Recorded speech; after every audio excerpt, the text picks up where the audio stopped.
الحمد لله حمد الشاكرين والصلاة والسلام على أشرف الأنبياء والمرسلين نبينا وحبيبنا وقدوتنا ومعلمنا ومرشدنا محمد بن عبد الله وعلى آله وصحبه ومن سار على نهجه واهتدى بهداه إلى يوم الدين أما بعد সম্মানিত বন্ধুগণ, আজকে আমাদের যে আলোচ্য বিষয় সেটি হচ্ছে হারাম খাদ্য গ্রহণ এবং হারাম উপার্জন। আমরা 100টি কাবিরা গুনাহ সম্পর্কে ধারাবাহিকভাবে আলোচনা করছিলাম। তারই ধারাবাহিকতায় আমাদের সামনে আজকের আলোচ্য বিষয় হচ্ছে হারাম খাদ্য গ্রহণ বা হারাম উপার্জন সম্পর্কে। প্রিয় বন্ধুগণ, আমরা যারা আল্লাহ সুবহানাহু ওয়া তাআলার উলুহিয়তের স্বীকৃতি দিয়েছি, আমরা রব্বুল আলামিনকে রব হিসেবে স্বীকৃতি প্রদান করেছি এবং যারা ইসলামকে আমাদের জীবন আদর্শ হিসেবে গ্রহণ করে নিয়েছি এবং মুহাম্মদ সাল্লাল্লাহু আলাইহি সাল্লামকে রাসূল হিসেবে বিশ্বাস করি, আমাদের জন্য অপরিহার্য হচ্ছে আল্লাহর দেওয়া বিধানের সামনে আত্মসমর্পণ করা, তার বিধানকে আমাদের জীবনের চূড়ান্ত চালিকা শক্তি হিসেবে গ্রহণ করা। এর বাইরে যাওয়ার কোনো সুযোগ নেই। মুসলিম মানে হচ্ছে আত্মসমর্পণকারী। আল্লাহর বিধান যেখানে আসবে সেখানে বিনা প্রশ্নে একজন মুসলিম সারেন্ডার করবে, আত্মসমর্পণ করবে এবং তার বিধানকে নিঃশর্তভাবে গ্রহণ করে নেবে। এটি হচ্ছে ইসলামের দাবি, এটি হচ্ছে ঈমানের দাবি। তো বন্ধুগণ, এই পৃথিবীতে বেঁচে থাকার জন্যে অর্থ সম্পদের প্রয়োজন আছে। আমরা অর্থ উপার্জন করব, অর্থ ছাড়া আমাদের জীবন অচল হয়ে যাবে। আল্লাহ তাআলা অর্থকে আমাদের জীবনের চালিকা শক্তি হিসেবে উল্লেখ করেছেন। আল্লাহ তাআলা বলছেন, ওয়ালা তু'তুস সুফাহা আমওয়ালাকুম আল্লাতী জাআলাল্লাহু লাকুম কিয়ামা, এবং তোমাদের সম্পদকে তোমরা দিও না নির্বোধদেরকে, যে সম্পদকে আল্লাহ তাআলা তোমাদের কোন ধারণের উপকরণ হিসেবে নির্ধারণ করেছেন। তাহলে সম্পদ আমাদের জন্য অবশ্যই জরুরি। আল্লাহ তাআলা কোরআনে বিভিন্ন জায়গায় সম্পদ উপার্জনের নির্দেশ দিয়েছেন। আল্লাহ তাআলা বলেছেন, ফাইদা কুদিয়াতুস সালাতু ফান্তাশিরু ফিল আরদি ওয়াবতাগু মিন ফাদলিল্লাহ, যখন সালাত শেষ হয়ে যায় তোমরা আল্লাহর জমিনে ছড়িয়ে পড়ো এবং আল্লাহর অনুগ্রহ তালাশ করো, অনুসন্ধান করো। আর আল্লাহর অনুগ্রহ বলতে কি বোঝায়? অর্থ উপার্জন, রিজিক। কৃষক কৃষিকাজ থেকে আল্লাহর অনুগ্রহ তালাশ করবে, একজন ব্যবসায়ী ব্যবসার মাধ্যমে অর্থ উপার্জন করবে, এটি আল্লাহর অনুগ্রহ। একজন চাকরিজীবী হালাল পন্থায় চাকরি করে অর্থ উপার্জন করবে। এভাবে করে যার যেটা পেশা আছে সেই পেশা থেকে অর্থ উপার্জন করবে, রিজিক সংগ্রহ করবে। এগুলো সবই আল্লাহর অনুগ্রহ। আল্লাহ তাআলা আমাদেরকে আদেশ করেছেন এবং নবী আকরাম সাল্লাল্লাহু আলাইহি সাল্লাম হাদিসের মধ্যে বলেছেন, মানুষ নিজের হাতে কষ্ট করে পরিশ্রম করে যে অর্থ উপার্জন করে খাবার গ্রহণ করে, এর থেকে পবিত্র খাবার আর অন্য কিছু নাই। আল্লাহ রাসূল সাল্লাল্লাহু আলাইহি ওয়াসাল্লাম আরো বলেছেন যে একজন মানুষের কাছে ভিক্ষার হাত পাতার থেকে কতই না উত্তম যে সে একটা রশি নিয়ে বনে জঙ্গলে চলে যাবে এবং সেখান থেকে কিছু কাঠ সংগ্রহ করে বাজারে নিয়ে সে বিক্রি করবে এবং এর মাধ্যমে সে জীবন ধারণ করবে। এটা কতই না উত্তম।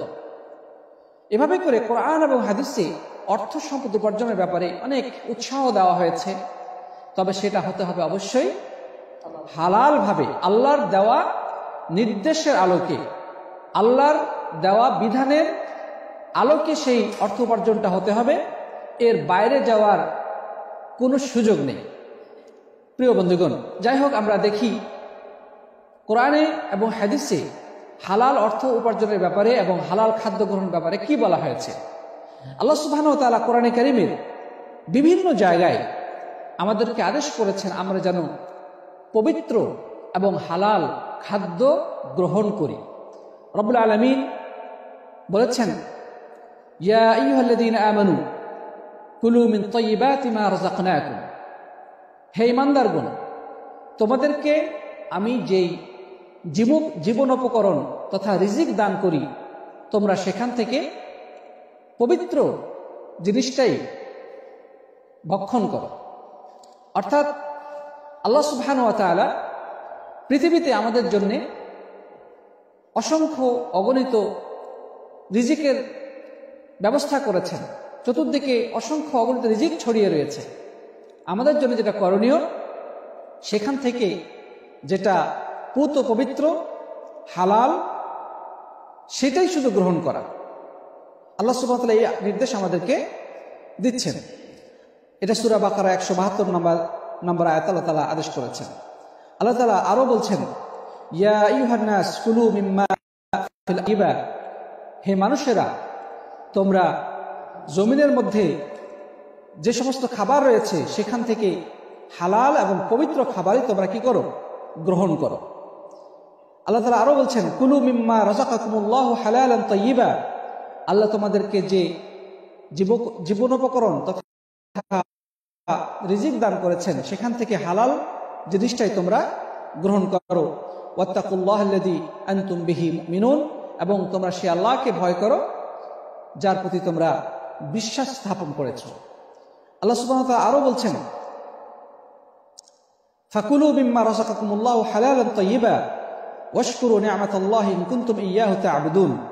সূরা নাহলের মধ্যে আল্লাহ তাআলা বলছেন যে তোমরা পুত পবিত্র এবং হালাল খাদ্য গ্রহণ করো এবং আল্লাহর নিয়ামতের কৃতজ্ঞতা আদায় করো যদি তোমরা কেবল তারই ইবাদত করে থাকো। তোমরা যদি কেবল তারই ইবাদত করো তাহলে তোমাদের জন্য নির্দেশ হচ্ছে যে তোমরা পুত পবিত্র হালাল খাবার গ্রহণ এবং আল্লাহর শুকরিয়া আদায় করো। প্রিয় বন্ধুগণ, আল্লাহ সুবহানাহু ওয়া তাআলা আরো বলছেন, কুলু মিন তাইয়্যিবাতি মা রাযাকনাকুম ওয়া লা তাতগাউ ফীহি ফায়াহিল্লু লাকুম গাযাবি। সূরা তাহার 81 নম্বর আয়াত আল্লাহ সুবহানাহু ওয়া তাআলা বলছেন যে তোমরা আমার দেওয়া রিজিক থেকে হালাল এবং পবিত্র খাদ্য গ্রহণ করো এবং এই ক্ষেত্রে তোমরা সীমালঙ্ঘন করো না। কেউ যদি এই ক্ষেত্রে সীমালঙ্ঘন করে তাহলে তার প্রতি আমার ক্রোধ আপতিত হবে। প্রিয় বন্ধুগণ, তাহলে আল্লাহ সুবহানাহু ওয়া তাআলার দেওয়া বিধানের আলোকে যদি কেউ হালাল খাবার উপার্জন করে, হালাল রিজিক উপার্জন করে এবং তা গ্রহণ করে, তাহলে সেটা আল্লাহর নির্দেশ অনুযায়ী করা হলো। কিন্তু এর বাইরে যে ব্যক্তি যাবে, আল্লাহর বিধানকে যে ব্যক্তি লঙ্ঘন করবে, সে যেন আল্লাহর দেওয়া সীমা লঙ্ঘন করলো। আর কেউ যদি আল্লাহর সীমা লঙ্ঘন করে তাহলে আল্লাহ রাব্বুল আলামিনের ক্রোধ তার উপরে কি হবে?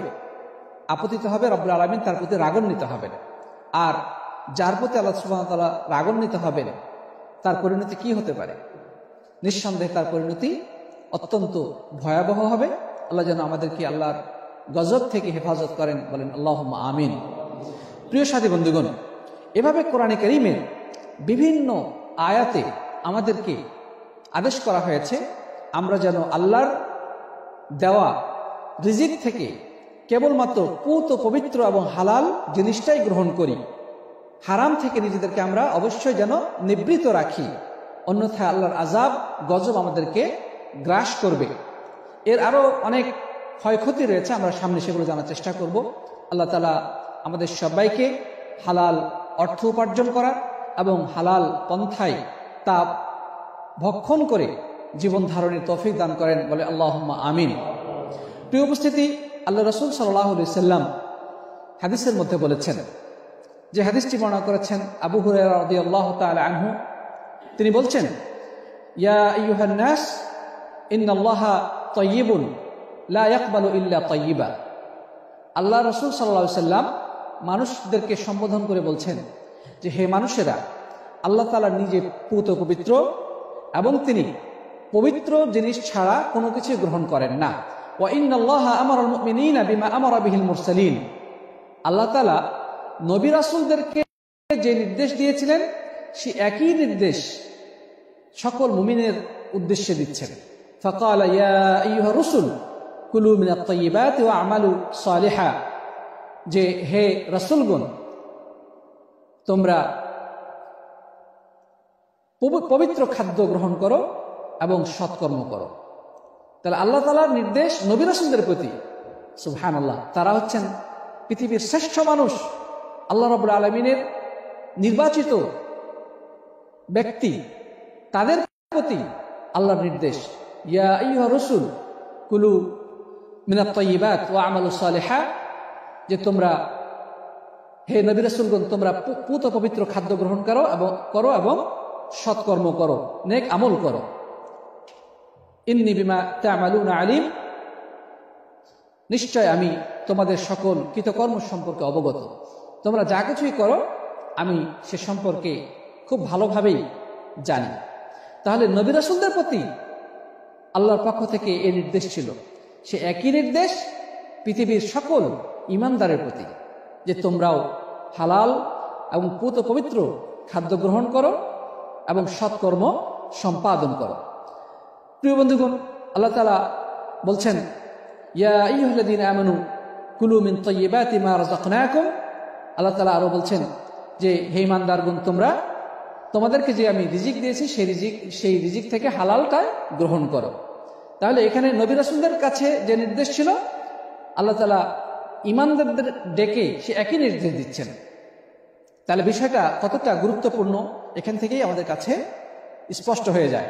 সহিহ বুখারীতে জুনদুব রাদিয়াল্লাহু তাআলা থেকে একটি উক্তি বর্ণিত হয়েছে। তিনি বলেছেন, মানুষের শরীরের যে অঙ্গটা সবচেয়ে আগে পচে গলে নষ্ট হবে সেটা কি? সেটা হচ্ছে তার পেট। সেটা কি? তার পেট। সুতরাং কেউ যদি পারে যে সে হালাল খাদ্য ছাড়া অন্য কিছু খাবে না, তাহলে সে যেন সেটা করে। প্রিয় বন্ধুগণ, আমাদের শরীরের মধ্যে পেটটাই সবার আগে কি হবে? কবরে নষ্ট হয়ে যাবে। অতএব আমাদের এই পেটে যেন হারাম কোনো খাদ্য বা পানীয় প্রবেশ না করে, বরং আমরা যা খাবো বা পান করব সেটা যেন অবশ্যই হালাল হয়, পবিত্র হয়, সেই ব্যাপারে আমাদেরকে সর্বোচ্চ সাবধানতা অবলম্বন করা জরুরি। প্রিয় সাথী বন্ধুগণ, বর্তমানে অনেক মানুষ রয়েছে যারা খাদ্য হালাল নাকি হারাম, তার উপার্জন হালাল নাকি হারাম, এই ব্যাপারে সম্পূর্ণ বেপরোয়া। সম্পদই তাদের কাছে মূল, তার উৎস কি, শরীয়তে এটা অনুমোদন আছে কি নাই, এই ব্যাপারে তারা সম্পূর্ণই অবহেলা প্রদর্শনকারী। এই ব্যাপারে তারা অসচেতন, বা অনেক সময় জেনেও তারা না জানার ভান করে চলেছে। মানে অর্থ উপার্জনটাই হচ্ছে তার কাছে প্রধান লক্ষ্য, উদ্দেশ্য, তার প্রধান চিন্তা ভাবনা। কিন্তু সেই অর্থ উপার্জন যে করছে, এই পদ্ধতিটাকে হালাল নাকি হারাম, সেটার ব্যাপারে সম্পূর্ণ সে অমনোযোগী, বেখবর। প্রিয় বন্ধুগণ, আল্লাহ সুবহানাহু ওয়া তাআলা আমাদেরকে আদেশ করেছেন, ওয়ালা তাকুলু আমওয়ালাকুম বাইনাকুম বিল বাতিল, তোমরা অন্যায়ভাবে একে অপরের সম্পদ গ্রাস করো না।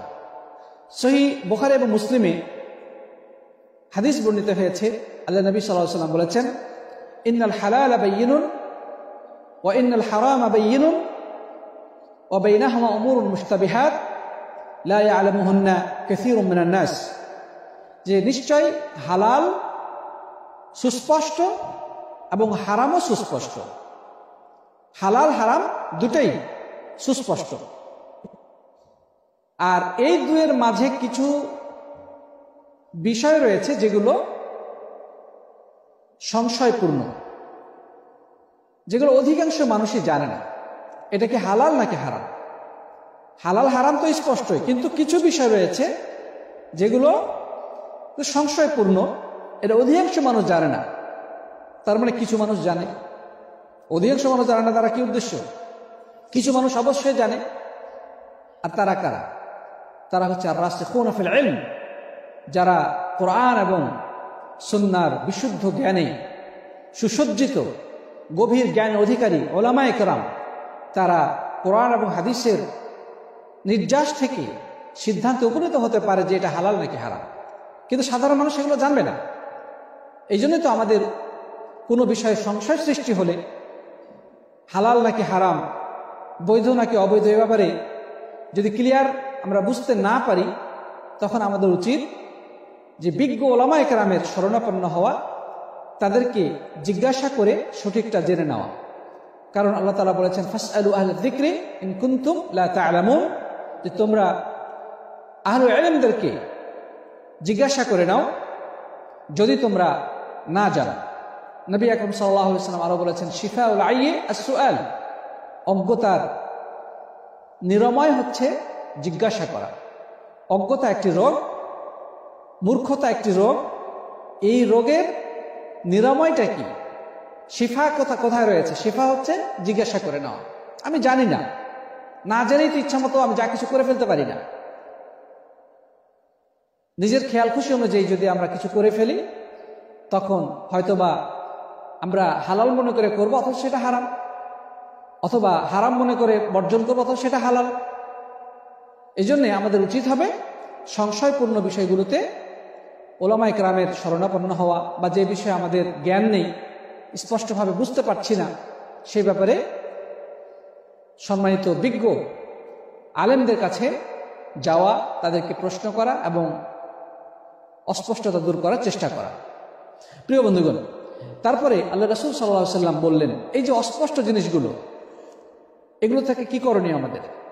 আমাদের উচিত স্পষ্ট না হওয়ার আগ পর্যন্ত সেখান থেকে দূরে থাকা। ফামানিত্তাকা শুবহাত ইস্তাবরা লিদীনিহি ওয়া ইরদিহি, যে কেউ যদি এই সংশয়পূর্ণ জিনিসগুলো থেকে নিবৃত থাকে, সংশয়পূর্ণ জিনিসগুলো থেকে সে দূরে থাকে, তাহলে সে তার ইজ্জত, সম্ভ্রম, সম্মান রক্ষা করলো, তার দ্বীনকেও হেফাজত করলো। মানে এই বিষয়টা অস্পষ্ট, এখন আমি ক্লিয়ার হতে পারিনি। নিজের মন মতো একটা ফতোয়া দিয়ে আমি সেটাতে প্রবৃত্ত হয়ে যাব, বা সেই জিনিসটিকে গ্রহণ করব, বা সেটার প্রতি আমল করা শুরু করে দেব, এমনটি হওয়া উচিত নয়। বরং যতক্ষণ পর্যন্ত সংশয় বিদরিত না হবে, ততক্ষণ পর্যন্ত সেখান থেকে দূরে থাকতে হবে। যে ব্যক্তি এই সংশয়পূর্ণ জিনিসগুলো থেকে দূরে থাকলো, সে যেন নিজের সম্মান রক্ষা করলো এবং নিজের দ্বীনকেও রক্ষা করলো। প্রিয় বন্ধুগণ, ওমান ওয়াকা ফি শুবহাতি ওয়াকা ফিল হারাম, আর কেউ যদি এই সংশয়পূর্ণ জিনিসগুলোর মধ্যে গিয়ে পড়ে যায়, তাহলে সে যেন হারামে গিয়ে পড়ে গেল, সে যেন হারামে নিপতিত হলো। কাররাঈ ইয়ারআ হাওলাল হিমা ইউশিকু আন ইয়ারতাআ ফিহি, আল্লাহ নবী সাল্লাল্লাহু আলাইহি ওয়াসাল্লাম একটা উদাহরণ দিয়ে বলছেন যে যেমন একজন রাখাল তার পশুদল একটা চারণ ভূমিতে নিয়ে গিয়েছে সেগুলোকে ঘাস খাওয়ানোর জন্য। এই ফসলের ক্ষেতের চারপাশে সে যদি তার উট চড়ায়, ছাগল বা গরু ইত্যাদিকে চড়ায়, তো হতে পারে এই গবাদি পশুগুলো ওই ফসলে ঢুকে ক্ষেতের ফসল খেয়ে ফেলবে। ঠিক একইভাবে কেউ যদি অস্পষ্ট জিনিসের আশেপাশ দিয়ে চলাফেরা করে, কখন যে সে হারামের মধ্যে পড়ে যাবে সে বুঝতেই পারবে না। ইন্না লিকুল্লি মালিকিন হিমা ওয়া ইন্না হিমাল্লাহি মাহারিমুহু, প্রত্যেকটি রাজার বা শাসকের, বাদশার একটি সীমান্ত রয়েছে। আল্লাহ তাআলারও কিন্তু এমন সীমান্ত রয়েছে। যেমন আপনি যদি এক দেশ থেকে আরেক দেশে যান, তাহলে কিন্তু আপনাকে ওই সীমান্ত ইচ্ছামতো অতিক্রম করার সুযোগ নেই। আপনি যদি ইচ্ছামতো সীমান্তের দিকে এগিয়ে যান, হতে পারে সীমান্তরক্ষী বাহিনী আপনার উপরে গুলি বর্ষণ করবে, অথবা আপনাকে তারা গ্রেফতার করে নিয়ে যাবে, আপনার উপরে আইনানুগ ব্যবস্থা নেওয়া হবে, শাস্তি প্রয়োগ করা হবে। আল্লাহ তাআলারও এরকম একটা সীমানা রয়েছে। ওয়া ইন্না হিমাল্লাহি মাহারিমুহু, আল্লাহ তাআলার সীমারেখা হচ্ছে তার হারাম কাজগুলো, হারাম জিনিসগুলো। আপনি পৃথিবীতে ইচ্ছে মতো খাওয়া দাওয়া করেন, আপনি পোশাক পরেন, বিবাহ শাদী করেন, আল্লাহর দেওয়া নেয়ামত আপনি উপভোগ করেন, আপনি স্বাধীনভাবে সবকিছু করতে পারবেন। কিন্তু যখন সীমানা আপনার সামনে চলে আসবে, আপনি যখন সীমান্তে পৌঁছে যাবেন, তখন আপনাকে অবশ্যই থেমে যেতে হবে। আর সীমানাটা কি? আপনি সব ধরনের হালাল খাবার খান, কিন্তু যখনই কোনো হারাম খাদ্য আসবে আপনাকে থেমে যেতে হবে। মদ, শুকুরের গোস্ত, হিংস্র প্রাণীর গোস্ত, এগুলো খাওয়া যাবে না। আপনি অর্থ উপার্জন করেন বৈধভাবে, যত খুশি অর্থ উপার্জন করেন, কিন্তু যখনই কোনো হারাম মাধ্যম সামনে আসবে অবশ্যই আপনাকে থেমে যেতে হবে। যেমন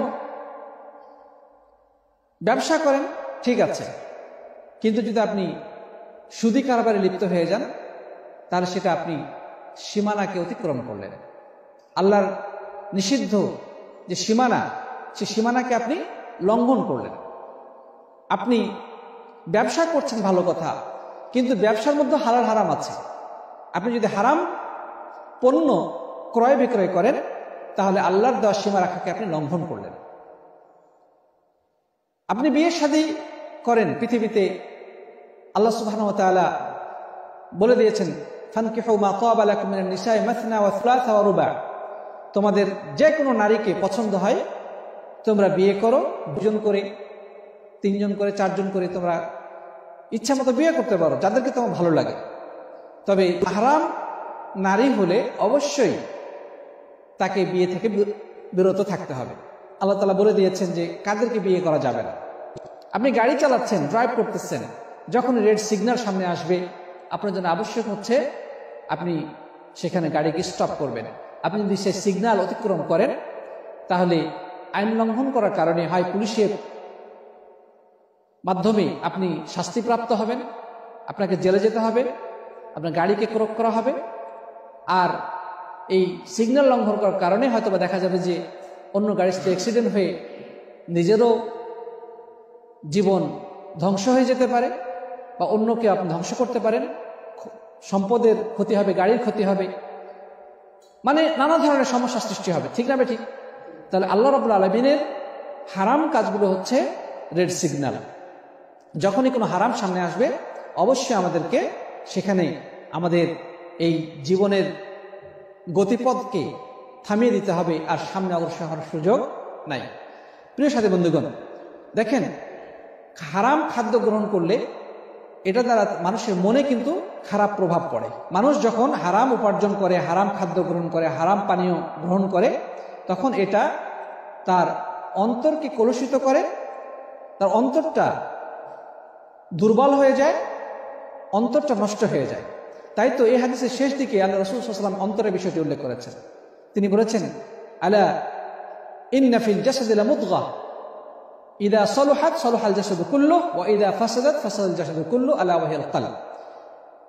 আল্লাহ নবী সাল্লাল্লাহু আলাইহি ওয়াসাল্লাম এই হাদিসের শেষে আমাদেরকে উদ্দেশ্য করে বলছেন যে সাবধান হয়ে যাও, তোমরা সকলে জেনে রাখো যে মানুষের দেহের মাঝে এমন একটি মাংসপিণ্ড রয়েছে, ওটা যদি সুস্থ থাকে, ভালো থাকে, তাহলে সমগ্র দেহসত্তা ভালো থাকবে, পুরো শরীর ভালো থাকবে। আর ওই মাংসপিণ্ডটা যদি নষ্ট হয়ে যায় তাহলে পুরো শরীরটাই নষ্ট হয়ে যাবে, আর সেটি হচ্ছে কলব বা অন্তর। প্রিয় বন্ধুগণ, তাহলে হালাল হারামের বাছবিচার যদি আমরা না করি এর দ্বারা কিন্তু আমাদের অন্তর প্রভাবিত হবে, আর অন্তর যদি ক্ষতিগ্রস্ত হয় আমাদের সবকিছুই ক্ষতিগ্রস্ত হবে। প্রিয় বন্ধুগণ, এই জন্যে খাদ্য পানীয়, উপার্জন, বিবাহ, বৈবাহিক ক্ষেত্রে ইত্যাদি সব ক্ষেত্রে আমাদেরকে হালাল হারাম মেনটেন করতে হবে, তবেই আমাদের অন্তর পবিত্র থাকবে, অন্তরটা আলোকিত থাকবে, অন্তরটা সুস্থ থাকবে। আর যদি এগুলো আমরা বাছবিচার না করি তবে আমাদের অন্তরটা অন্ধকারাচ্ছন্ন হয়ে পড়বে, অসুস্থ হয়ে পড়বে এবং নষ্ট হয়ে যাবে। আর যদি অন্তর নষ্ট হয়ে যায় তাহলে আমাদের সবই নষ্ট হয়ে যাবে। খাদ্য যদি হারাম হয় বা পানীয়টা যদি হারাম হয় তাহলে আমরা আল্লাহর পক্ষ থেকে লাঞ্ছনার শিকার হব এবং আল্লাহর দেওয়া নিয়ামত থেকে বঞ্চিত হব। সবচেয়ে বড় যেই জিনিসটি থেকে আমরা বঞ্চিত হব সেটি হচ্ছে আল্লাহ রাব্বুল আলামিনের পক্ষ থেকে আমাদের দোয়াকে প্রত্যাখ্যান করা হবে। আমরা দোয়া করব ঠিকই, আল্লাহর কাছে সেই দোয়া গৃহীত হবে না। কারণ একজন মানুষ যখন হারাম খাদ্য গ্রহণ করে, তখন আল্লাহর মাঝে এবং তার মাঝে একটা পার্টিশন তৈরি হয়ে যায়। ওই ব্যক্তি যতই দোয়া করুক না কেন, আল্লাহ রাব্বুল আলামিনের কাছে ওই দোয়া পৌঁছে না। তাই তো ওয়াহাব ইবনে মুনাব্বির রাহিমাহুল্লাহ বলছেন, মান সাররাহু ইয়াস্তাজিব আল্লাহু দাওয়াতাহু ফালইউতাইয়িব তু'মাতাহু, যে কেউ যদি এটাতে আনন্দ বোধ করে যে তার দোয়া আল্লাহর কাছে গৃহীত হবে, তাহলে সে যেন তার খাবারকে পবিত্র করে, অর্থাৎ সে যেন হালাল এবং পবিত্র খাবার গ্রহণ করে। সাদ ইবনে আবি ওয়াক্কাস রাদিয়াল্লাহু তাআলা আনহুকে যখন প্রশ্ন করা হলো যে আপনার দোয়া আল্লাহর কাছে গৃহীত হয় অন্যান্য সাহাবীদের মধ্যে, এর কারণটা কি?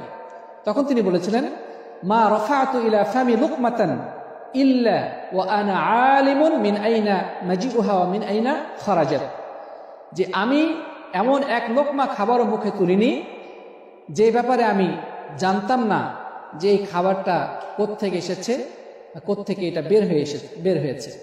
মানে আমি যে কোনো খাবার মুখে তুলেছি, এক লোকমাও যদি হয়, আমি আগে জেনে নিয়েছি এই খাবারটার উৎসটা কি, এটা কি হালাল নাকি হারাম।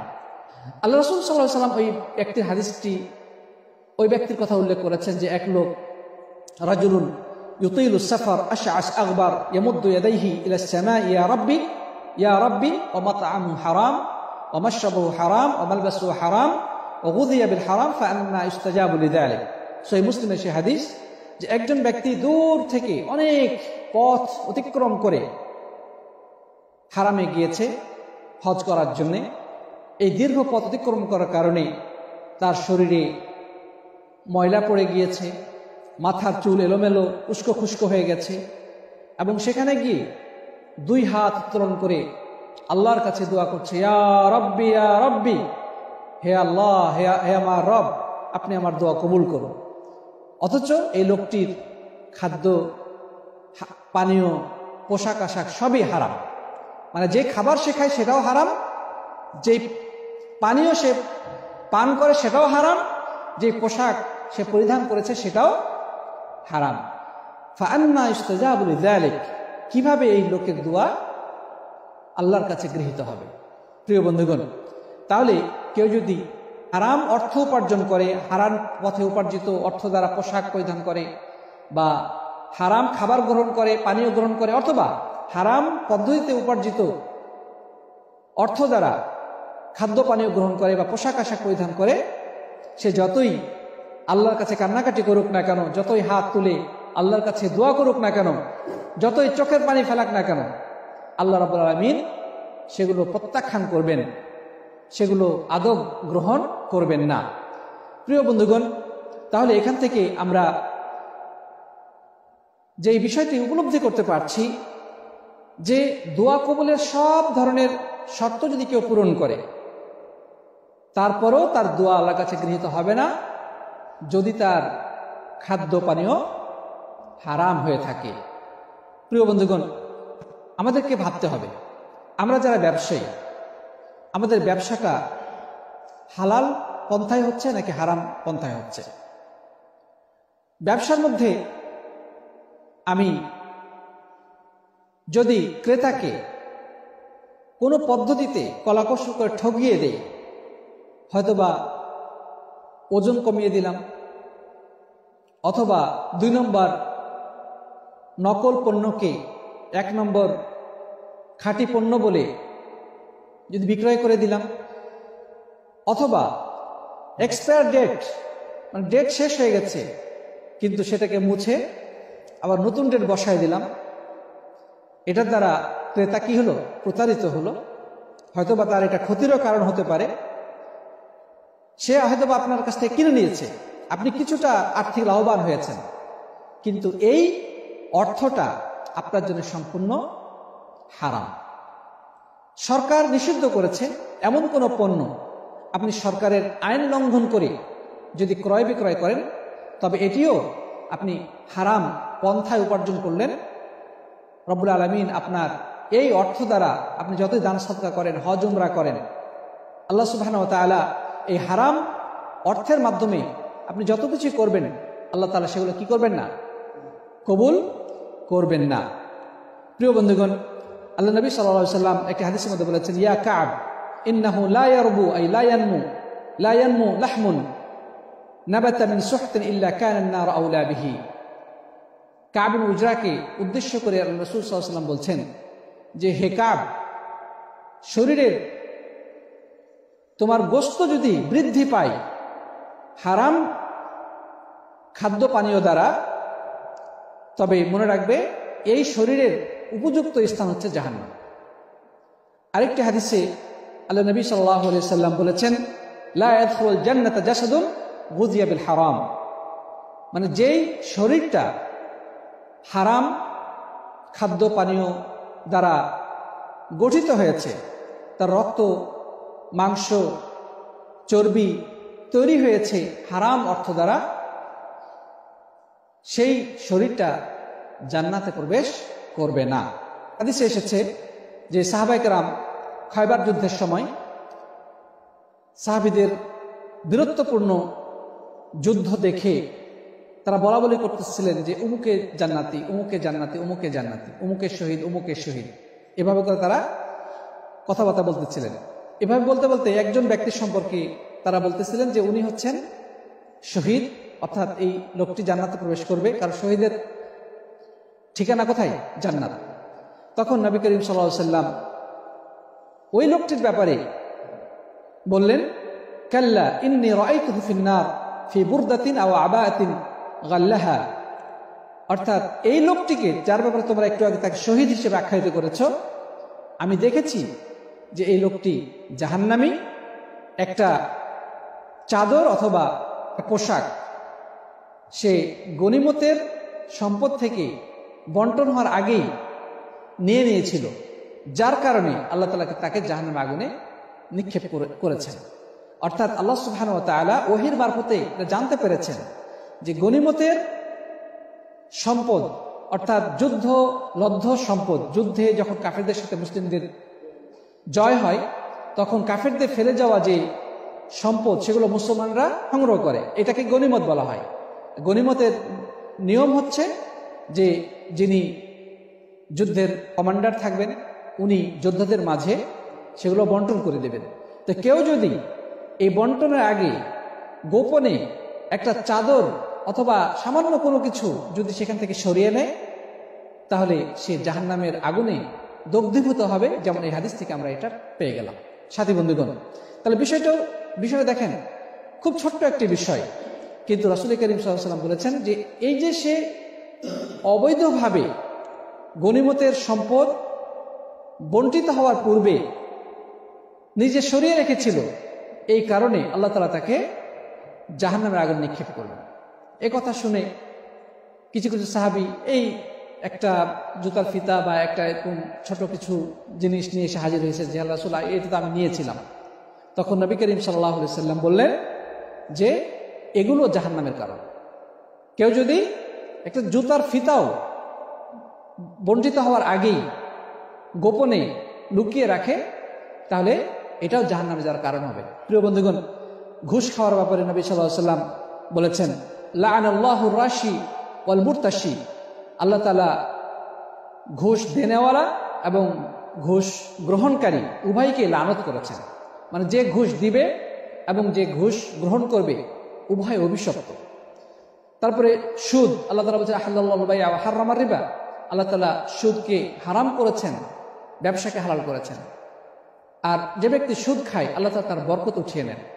সুদ অবশ্যই একটি জঘন্য কাবিরা গুনার অন্তর্ভুক্ত।